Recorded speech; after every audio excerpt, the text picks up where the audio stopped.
Hello friends, welcome back to my YouTube channel. My name is Bhavna. तो आज का हमारा टॉपिक है the union and its territories. तो वीडियो स्टार्ट करने से पहले आपको बताना चाहती हूँ कि हमने इंडियन पॉलिटी की सीरीज स्टार्ट की है। अगर आपने प्रीवियस वीडियो नहीं देखी है तो लिंक मैं डिस्क्रिप्शन में डाल दूंगी, आप जाके चेक कर सकते हो। एंड साथ में ही अगर आपको लगता है कि आपका कोई फ्रेंड किसी कॉम्पिटिटिव एग्जाम की प्रेपरेशन कर रहा है तो आप मेरी वीडियो की लिंक को अपने फ्रेंड्स के साथ जरूर शेयर करना, सो दैट कि उनको भी थोड़ा बहुत फायदा हो जाए। तो चलिए वीडियो स्टार्ट करते हैं। अगर आपको याद हो तो मैंने फर्स्ट लेक्चर में आपको बताया था कि इंडियन कॉन्स्टिट्यूशन में 25 पार्ट्स हैं एंड 465 आर्टिकल्स हैं। तो उन्हीं 25 पार्ट्स को हम अपने आने वाली वीडियो में कवर करने वाले हैं। लेकिन आज की वीडियो में तो हम सिर्फ पार्ट 1 के बारे में पढ़ेंगे एंड पार्ट 1 में जितने भी आर्टिकल्स आते हैं उनको हम कवर करेंगे। पार्ट 1 में हम पढ़ेंगे the union and its territories. Means कि जो हमारा भारतवर्ष होगा वो कैसा होगा, उसकी टेरिटरी कितनी होगी। टेरिटरी मीन्स उसका जो क्षेत्र है, उसका एरिया है, ठीक है। और उसकी टेरिटरी के अंदर आने वाली जो स्टेट्स हो गई, यूटीज हो गई, ठीक है, उनको कितना कितना एरिया डिफाइन करना है, कैसे कैसे होगा, ये सारी चीजें किसमें आती हैं, पार्ट 1 में आती हैं। पार्ट 1 के अंदर कितने आर्टिकल आते हैं, फर्स्ट से लेके जो 4 आर्टिकल हैं वो किसमें आते हैं, पार्ट 1 के अंदर आते हैं। तो उन्हीं आर्टिकल को हम 1 बाय 1 कवर करेंगे। तो सबसे पहले देखो आर्टिकल 1 में क्या आता है, lay down that India that is Bharat. India जिसे हम भारत भी कहते हैं, shall be a union of state. वो क्या है, यूनियन ऑफ स्टेट है। बहुत ही ज्यादा इंपॉर्टेंट है क्योंकि यहाँ से क्वेश्चन भी आ जाता है कि इंडिया क्या है, यूनियन ऑफ स्टेट है या फेडरेशन ऑफ स्टेट है, ठीक है। तो हम यहाँ पे समझते हैं कि यूनियन ऑफ स्टेट का मतलब क्या हुआ। यहाँ पे यूनियन ही क्यों लिखा है, कुछ और क्यों नहीं लिख दिया, ठीक है। अब अगर हम इंडिया की बात करें तो इंडिया किससे मिलके बना है, स्टेट से मिलके बना है, ठीक है। और जो स्टेट से मिलके इंडिया बना है उनके बीच में कोई एग्रीमेंट नहीं हुआ है। किसी स्टेट ने कोई एग्रीमेंट साइन नहीं किया है कि हाँ जी हम इंडिया का पार्ट बनना चाहते हैं, ठीक है। वो पहले से ही इंडिया में ही है, ठीक है। और किसी भी स्टेट के पास इतना राइट नहीं है कि वो इंडिया में से क्या हो जाए, सेपरेट हो जाए। मान लो कल को कोई भी एक स्टेट है, फॉर एग्जांपल महाराष्ट्र है, कल को बहुत ज़्यादा स्ट्रांग हो जाता है तो कल को फिर महाराष्ट्र ये नहीं बोल सकता कि अब हम इंडिया का पार्ट नहीं रहना चाहते क्योंकि हम बहुत ज़्यादा स्ट्रांग हो गए हैं, ठीक है। तो ये चीज़ बिल्कुल नहीं होगी। अब यहाँ पे देखो, यहाँ पे क्या लिखा है, यूनियन, यूनियन ऑफ स्टेट। इसका मतलब ये हुआ कि बेशक चाहे जो हमारा भारतवर्ष है वो किससे मिलकर बना है, स्टेट से मिलकर बना है, लेकिन जो ज़्यादा पावर होगी वो किसके पास होगी, सेंटर के पास होगी। इट मीन्स कि जो सेंटर होगा ना वो ज्यादा स्ट्रांग होगा as compare to states. Territory of India included, मतलब कि जो हमारी इंडिया की टेरिटरी है, जो उसका क्षेत्र है, उसका जो एरिया है, उसमें क्या क्या इंक्लूड होगा। तो उसमें आ जाएगी स्टेट्स। आज के टाइम पे देखा जाए तो कितनी स्टेट्स हैं, 29 स्टेट्स हैं। उसके अंदर यूटीज भी आ जाएंगी and other territories as may be acquired by India. मतलब कि अगर कोई और टेरिटरी भी इंडिया कल को एक्वायर करता है तो वो भी किस में आ जाएगी, इंडिया की टेरिटरी में आ जाएगी। और जो भी टेरिटरी कल को इंडिया एक्वायर करता है वो आप कैसे एक्वायर कर सकते हो, बाय उसके भी डिफरेंट डिफरेंट मेथड होते हैं जिनको हम आर्टिकल 2 एंड आर्टिकल 3 में कवर करेंगे। नेक्स्ट हम करेंगे आर्टिकल 2 एंड आर्टिकल 3। तो आर्टिकल 2 और आर्टिकल 3 दोनों ही सेम है, तो दोनों को हम एक साथ डिस्कस करते हैं सो दैट कि आपको अच्छे से समझ आ जाए। आर्टिकल 2 में न्यू स्टेट बनाई जा रही है एंड आर्टिकल 3 में भी न्यू स्टेट बनाई जा रही है या फिर यूटीज। लेकिन दोनों में डिफरेंस क्या है, दोनों में ही न्यू स्टेट्स बनाई जा रही है, लेकिन डिफरेंस कहाँ पे है। तो डिफरेंस यहाँ पे है कि अगर हम आर्टिकल 2 की बात करें तो आर्टिकल 2 में जो न्यू स्टेट बनाई जा रही है वो कौन सी स्टेट्स बनाई जा रही हैं, that are not part of the union of India, यानी कि जो पहले से इंडिया का पार्ट नहीं है। और आर्टिकल 3 में जो नई स्टेट बनाई जा रही हैं वो कैसे बनाई जा रही हैं, जो पहले से ही इंडिया का पार्ट है, यानी कि जो पहले से इंडिया में स्टेट एग्जिस्ट करती हैं उनसे न्यू स्टेट बनाई जा रही है। अब जो स्टेट पहले से ही इंडिया में एग्जिस्ट कर रही है उनसे न्यू स्टेट कैसे बनाई जा रही है, या तो किसी एक स्टेट को सेपरेट कर दो और अलग अलग स्टेट बना लो, या तो हो सकता है कि एक स्टेट को सेपरेट करके 2 अलग अलग यूटीज बना लो, ठीक है। या तो हो सकता है कि एक स्टेट और एक यूनियन टेरिटरी को मिला के एक स्टेट बना लो। तो इसको हम एक एग्जाम्पल के थ्रू समझते हैं। अगर हम सिक्किम की बात करें तो सिक्किम पहले इंडिया का पार्ट नहीं था, लेकिन उसके बाद क्या हुआ कि 35th कॉन्स्टिट्यूशनल अमेंडमेंट एक्ट आया 1974 में, जिसके तहत सिक्किम को इंडिया की एसोसिएटेड स्टेट बनाया गया और कम से कम 1 साल तक सिक्किम असम का सह राज्य बन के रहा, ठीक है। लेकिन फिर उसके बाद क्या हुआ, एक और अमेंडमेंट एक्ट आया, 36th अमेंडमेंट एक्ट आया 1975 में। तो उसमें क्या हुआ, फिर सिक्किम को अलग से स्टेट बना दिया गया। और सिक्किम कौन सी स्टेट बनी थी, 22nd स्टेट बनी थी, हमने अपनी प्रीवियस वीडियो में किया है। अब आर्टिकल 3 का एग्जाम्पल देखते हैं। तो आंध्र प्रदेश जो था वो पूरी एक स्टेट था, हमने अपने प्रीवियस वीडियो में भी कवर किया है। फिर आंध्र प्रदेश में से तेलंगाना को सेपरेट कर दिया और फिर तेलंगाना अलग से स्टेट बन गई, ठीक है। जैसे बिहार और झारखंड के एग्जाम्पल भी आप देख सकते हो, मैंने अपनी प्रीवियस वीडियो में आपको बताया है।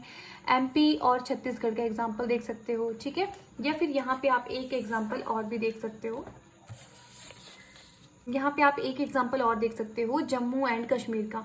जम्मू कश्मीर पहले पूरी एक स्टेट हुआ करती थी, लेकिन बाद में क्या हुआ, 30 अक्टूबर 2019 में जम्मू कश्मीर को अलग से यूटी बना दिया गया और लद्दाख को अलग से यूटी बना दिया गया, ठीक है। तो ये कुछ एग्जाम्पल थे आर्टिकल 2 और आर्टिकल 3 में।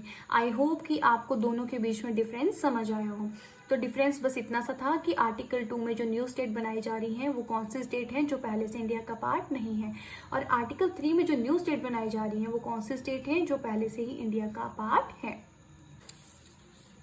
तो जो सारी चीज़ें मैंने आपको बताई बस वही सारी चीज़ें मैंने यहाँ पे लिखी हुई हैं, ठीक है। अब नेक्स्ट देखते हैं। अब एक चीज़ और समझते हैं कि अगर आर्टिकल 2 और आर्टिकल 3 अगर इन दोनों में कोई भी चेंजेस आते हैं ना, तो शेड्यूल 1 और शेड्यूल 4 इन दोनों में भी चेंजेस आते हैं। लेकिन वो चेंजेस आए कैसे, अगर आपको याद हो तो मैंने अपनी प्रीवियस वीडियो में आपको शेड्यूल्स जो हैं वो बहुत ही अच्छे से पढ़ाए हैं। तो हमने शेड्यूल 1 में क्या पढ़ा था, name and territories of the states, यानी कि जो हमारी इंडिया की स्टेट्स हैं उनका नाम प्लस उनकी टेरिटरी यानी कि उनका क्षेत्र कितना कितना है, वो सारी चीज़ें किस में आती हैं, शेड्यूल 1 में आती हैं, ठीक है। तो अब शेड्यूल 1 में चेंज आया कैसे, मान लो आर्टिकल 2 और आर्टिकल 3 की वजह से कोई भी एक नई स्टेट जो है वो बनाई जाती है।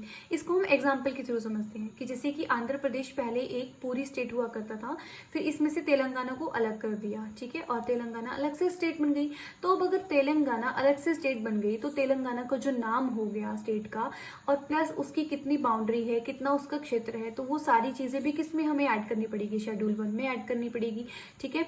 तो यहाँ से क्या हो गया, चेंज आ गया ना। यहाँ से जब भी कोई नई स्टेट बनेगी तो उसका नाम और उसकी टेरिटरी कितनी कितनी है, तो वो सारी चीज़ें हमें शेड्यूल 1 में ऐड करनी पड़ेगी। तो ये चेंज आ गया शेड्यूल 1 में।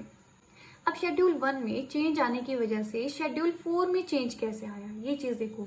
शेड्यूल 4 में भी मैंने आपको बताया था, शेड्यूल 4 में क्या आता है, allocation of seats of state in Rajya Sabha, यानी कि हर एक स्टेट चाहे वो छोटी है चाहे बड़ी है, हर किसी स्टेट को राज्यसभा में सीट मिलनी ही मिलनी है। सिर्फ हमने यहाँ राज्यसभा की बात ही क्यों की, तो उसको भी समझते हैं। जैसे हमारा पार्लियामेंट है, तो पार्लियामेंट में क्या क्या आता है, लोकसभा आता है, राज्यसभा आता है और प्रेसिडेंट आते हैं, ठीक है। अब लोकसभा की बात हम इसलिए नहीं कर रहे क्योंकि लोकसभा के डायरेक्ट इलेक्शन होते हैं, मीन्स कि हम अपने रिप्रेजेंटेटिव खुद चुनते हैं। आप वोट डालते हो ना, तो उससे हम क्या करते हैं, अपने रिप्रेजेंटेटिव चुनते हैं, एमपी एमएलए जैसे हो गए, ठीक है। लेकिन राज्यसभा में इनडायरेक्ट इलेक्शंस होते हैं, यानी कि जो राज्यसभा के इलेक्शंस होते हैं वो लोगों के द्वारा नहीं चुने जाते। अगर राज्यसभा के मेंबर लोगों के द्वारा नहीं चुने जा रहे तो फिर किसके द्वारा चुने जा रहे हैं, वो चुने जा रहे हैं लोकसभा में से। अब लोकसभा में जो भी जैसे एमपी हो गए, एमएलए हो गए, वो क्या करते हैं, मेंबर्स को चुन के फिर आगे कहाँ भेजते हैं, राज्यसभा में भेजते हैं, ठीक है। अब यहाँ पे एक चीज और समझते हैं, अगर हम राज्यसभा की बात करें तो राज्यसभा की टोटल स्ट्रेंथ कितनी है, 250 है, जो फर्दर आगे 2 पार्ट्स में डिवाइड है, 238 में और 12 में। अब 238 जो सीट्स हैं इनमें कौन से मेंबर आएंगे, जो सिलेक्ट हुए होंगे सारी स्टेट्स में से, ठीक है। लेकिन जो 12 मेंबर होंगे इनमें कौन से मेंबर आएंगे, जो प्रेसिडेंट के द्वारा नॉमिनेट किए जाते हैं। ये चीज़ आपको समझ आई। अब हम यहाँ पे समझते हैं कि शेड्यूल 1 की वजह से शेड्यूल 4 में चेंज आया, तो कैसे आया, तो इसको भी हम एक एग्जाम्पल के थ्रू समझते हैं। आंध्र प्रदेश मान लो कोई एक स्टेट है, ठीक है, और आंध्र प्रदेश में जो राज्यसभा की सीटें है ना वो कितनी है, 40 सीट्स हैं, ठीक है। लेकिन बाद में क्या हुआ ना कि तेलंगाना को आंध्र प्रदेश में से सेपरेट कर दिया गया, ठीक है, और तेलंगाना अलग से एक स्टेट बन गया। तो अब जब तेलंगाना को आंध्र प्रदेश में से सेपरेट कर दिया गया तो इनकी जो सीट्स होंगी राज्यसभा की वो भी तो डिवाइड हो जाएंगी ना, तो यहीं से आ गया चेंज। देखो तो यहाँ पे सीट्स को भी हमें डिवाइड करना पड़ा। फॉर एग्जाम्पल हमने 12 सीटें तेलंगाना को दे दी राज्यसभा की और 28 सीटें हमने दे दी आंध्र प्रदेश को।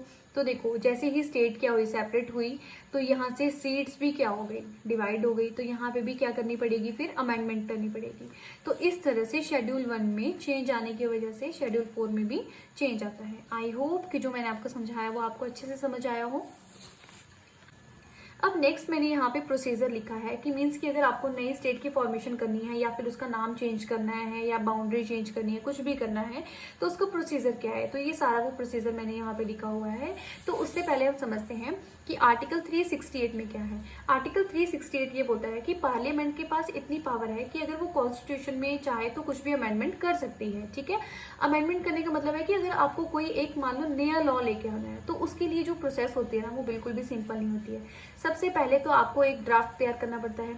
उस ड्राफ्ट में ना आप क्या करते हो, कुछ बेसिक पॉइंट इंक्लूड करते हो जो भी आप लॉ लेके आ रहे हो। ठीक है, उसके बाद आपको एक बिल पास करना होता है either houses of parliament, Lok Sabha और राज्यसभा में, जिसमें आपको क्या चाहिए होती है, 2/3 मेजोरिटी चाहिए होती है, प्लस प्रेसिडेंट की रिकमेंडेशन भी चाहिए होती है, तभी आपका वो बिल क्या होता है, पास होता है। और जब ये बिल पास हो जाता है, 2/3 मेजोरिटी आपको मिल गई, प्रेसिडेंट की रिकमेंडेशन भी मिल गई, प्रेसिडेंट ने भी यस कर दिया, तो उसके बाद क्या बन जाता है, वो एक एक्ट बन जाता है। ठीक है, जैसे आप पढ़ते हो ना, कॉन्स्टिट्यूशनल अमेंडमेंट एक्ट इतने के तहत ये चीजें चेंज की गई थी। ठीक है, तो वो एक्ट को बनाने के लिए एक बहुत ही लंबा प्रोसीजर होता है, बहुत ही मुश्किल प्रोसीजर होता है। ठीक है, अब इसके बाद तो ये पूरा प्रोसीजर मैंने लिखा है, आप वीडियो पॉज करके इसका स्क्रीनशॉट ले सकते हो। ठीक है, या फिर वीडियो पॉज करके आप नोट साथ के साथ बनाना चाहते हो तो साथ के साथ भी बना सकते हो। ठीक है, कि अब इस प्रोसीजर को तो मैंने आपको थोड़ा थोड़ा 368 में समझा दिया, लेकिन आर्टिकल 2 और आर्टिकल 3 में जो स्टेट्स बनाई जा रही है ना, वो कैसे बनाई जा रही है, तो उससे पहले आपको समझना है आर्टिकल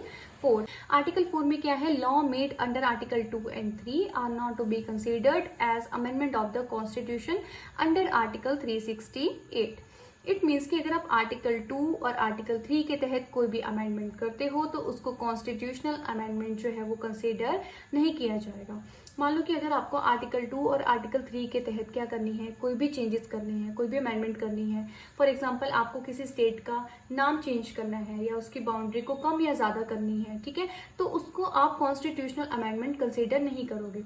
होता क्या है ना कि जब भी आपको कोई भी एक लॉ पास करना होता है तो उसके लिए बड़ा एक लेंथी प्रोसीजर होता है, ड्राफ्ट बनाओ, ठीक है, फिर उसके बाद 2/3 मेजोरिटी चाहिए होती है पार्लियामेंट के आइदर हाउसेज में से, फिर प्रेसिडेंट की रिकमेंडेशन भी चाहिए होती है। ठीक है, उसके बाद बिल पास होता है और बिल पास होने के बाद वो बनता है एक्ट। तो इतना लंबा प्रोसीजर होता है, लेकिन आर्टिकल 2 और आर्टिकल 3 के तहत आपको इतना लंबा प्रोसीजर फॉलो करने की जरूरत है ही नहीं। एक बेसिक लॉ लाने के लिए आपको बस एक सिंपल मेजोरिटी की जरूरत होती है। क्योंकि देखो, अगर हम आर्टिकल 2 और आर्टिकल 3 के अलावा जो बाकी आर्टिकल्स है ना, अगर उनमें हम कोई भी चेंजेस करते हैं, कुछ भी अमेंडमेंट करते हैं, ठीक है, तो उसको तो कॉन्स्टिट्यूशनल अमेंडमेंट एक्ट कंसीडर किया जाएगा, उसके लिए तो ये पूरा प्रोसेस फॉलो करना पड़ेगा। लेकिन सिर्फ आर्टिकल 2 और आर्टिकल 3 इन दोनों के लिए अगर आपको कोई बेसिक लॉ लेके आना है तो बस आपको एक सिंपल मेजोरिटी की जरूरत है, इतना लंबा प्रोसीजर फॉलो करने की जरूरत ही नहीं है। ये सब चीजें आती हैं किसमें, आर्टिकल 4 में। तो आज का हमारा टॉपिक कवर हो चुका है। आई होप कि जो भी चीज़ें मैंने आपको समझाई हूँ वो आपको अच्छे से समझ आई हो। और अगर आपको लगता है मेरी वीडियो इन्फॉर्मेटिव है, आपको चीज़ें समझ आ रही हैं, तो आपको क्या करना है, लाइक करना है और मेरे चैनल को सब्सक्राइब भी करना है। तब तक के लिए धन्यवाद, मिलते हैं आपको नेक्स्ट वीडियो में।